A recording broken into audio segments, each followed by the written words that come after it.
Ce 9 décembre 2017 marque le début d'un nouveau chapitre de notre longue, très longue histoire.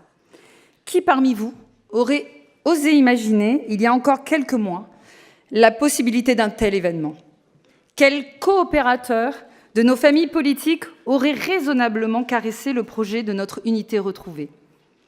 Et pourtant, c'est ce que nous sommes en train d'acter aujourd'hui et que nous pourrons fièrement raconter à nos petits-enfants qui vivront le 217e congrès du Parti radical, du mouvement radical.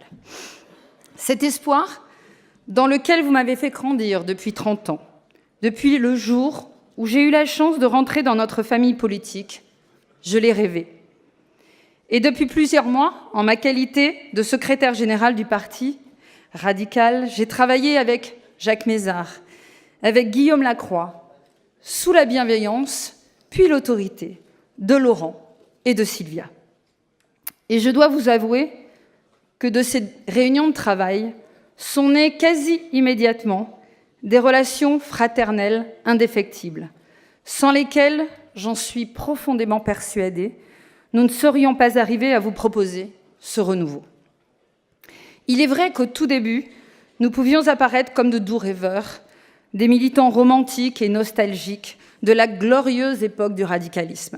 Et pourtant, les événements politiques de l'année 2017 nous ont rattrapés. L'élection d'Emmanuel Macron et la recomposition politique inédite et inattendue qui s'en est suivie ont favorisé ce rapprochement. Ou, si nous sommes honnêtes, nous y ont contraints.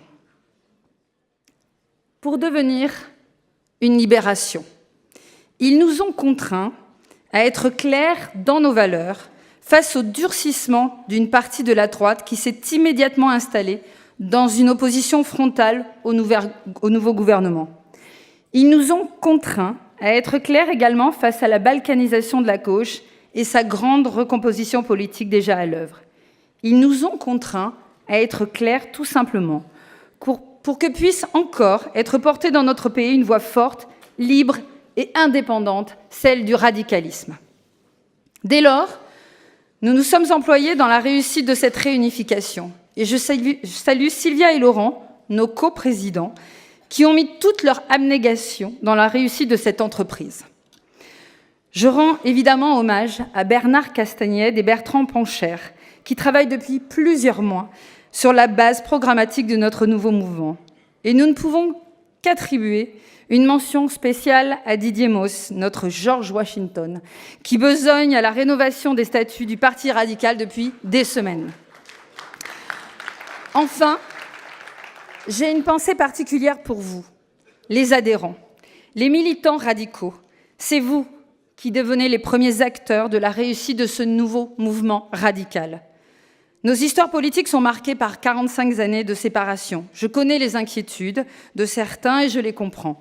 Cette réunification ne doit pas signifier reniement, mais elle doit être l'occasion pour chacun d'entre nous de nous enrichir des histoires et de l'expérience de l'autre. Cette réunification sera, j'en suis certaine, une formidable aventure humaine et politique. Rappelez-vous ces belles journées des 16 et 17 septembre, lors de nos universités d'été de Montpellier. Nous étions quittés avec l'envie de nous revoir.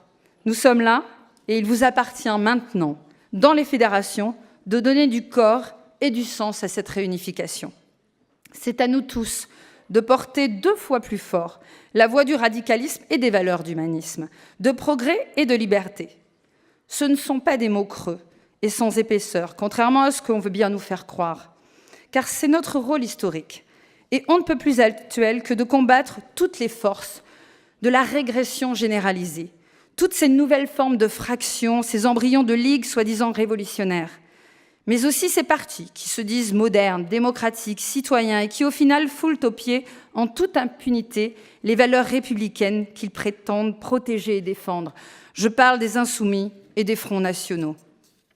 Remise en cause du drapeau européen, attaques virulentes envers les journalistes, diffamation caractérisée. Ne nous y trompons pas. Derrière une façade parfois aguichante se cache le populisme qui broie les peuples. Les broie car il leur fait croire que tous leurs problèmes peuvent disparaître par la grâce de l'élection d'un président de la République providentiel et omnipotent. Les broie dans sa manière de mettre en scène le bon sens populaire, les bras enfin lorsque le populisme vient faire des selfies sur le parking de l'usine Whirlpool d'Amiens en prétendant sauver des emplois. C'est à nous qu'il revient de porter l'idée de réforme et de justice sociale dans ce pays. La réforme et la justice en même temps, ce que nous avons parfois, il faut bien le dire, un peu de mal à percevoir dans la pratique quotidienne du pouvoir. Nous devons, plus que jamais, reconstruire le parti radical autour de ce qui est sa vocation, et n'a jamais cessé de l'être, un parti de gouvernement qui doit se donner pour objectif premier de faire entendre sa différence et même ses différences, dont nous devons faire des points durs tant qu'ils ne sont pas entendus. La justice sociale, tout d'abord. On peut trouver la philosophie du gouvernement intéressante, favoriser la prise d'initiative, libérer des énergies pour créer les emplois de demain, tout en protégeant les plus faibles dans des périodes dévastatrices sur le plan personnel. Nous le savons, parce que nous l'avons subi, ou parce que des très proches le vivent, c'est toujours un drame que de perdre son emploi. Et sur cette question, le président de la République assume un discours bien éloigné de la simplification outrancière, de la réduction de la pensée ou de la politique spectacle. Soyons acteurs de cette grande mutation en remettant la valeur travail au cœur de notre société, mais un travail humain, un travail qui épanouit, un travail qui n'écrase pas les plus faibles. Il nous faut avoir un temps d'avance sur les métiers et sur l'entreprise de demain, un temps d'avance sur l'accompagnement des jeunes, un temps d'avance sur la reconversion des personnes en difficulté. J'aimerais croire en la promesse du président de la République, mais il faut pour cela qu'il s'appuie absolument sur les territoires. Ce sera notre deuxième point dur, la défense des territoires. C'est mon côté sénatrice qui doit ressortir. Mais il y a là un vrai sujet. Je prendrai un seul exemple, avec le réseau de l'Alliance Ville-Emploi. Je mène depuis plusieurs semaines un combat pour maintenir les crédits de l'État dédiés aux maisons de l'emploi. Je le fais car je suis intimement convaincue que c'est depuis le terrain, depuis le local, que se cristallisent un certain nombre de bonnes pratiques et que s'élaborent également les politiques publiques les meilleures. Il faut à la fois laisser les territoires respirer, laisser les territoires innover, déployer leurs talents et reconnaître la légitimité de leur expertise.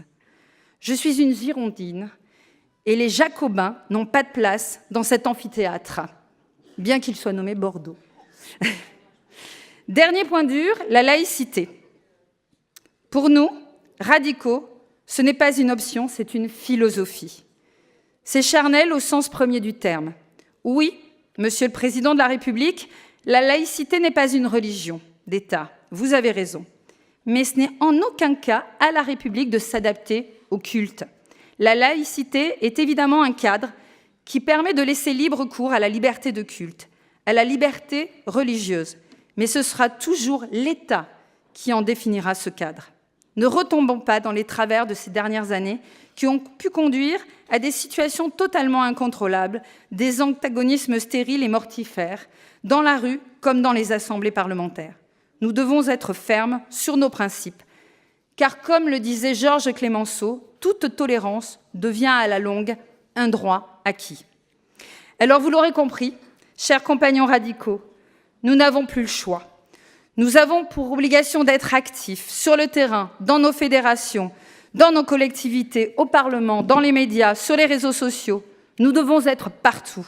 Les racines du radicalisme sont suffisamment profondes pour que nous bâtissions en ce XXIe siècle la grande force de progrès dont notre pays a besoin. Donnons force et courage à nos jeunes pour que vive le Parti radical, vive la République et vive la France.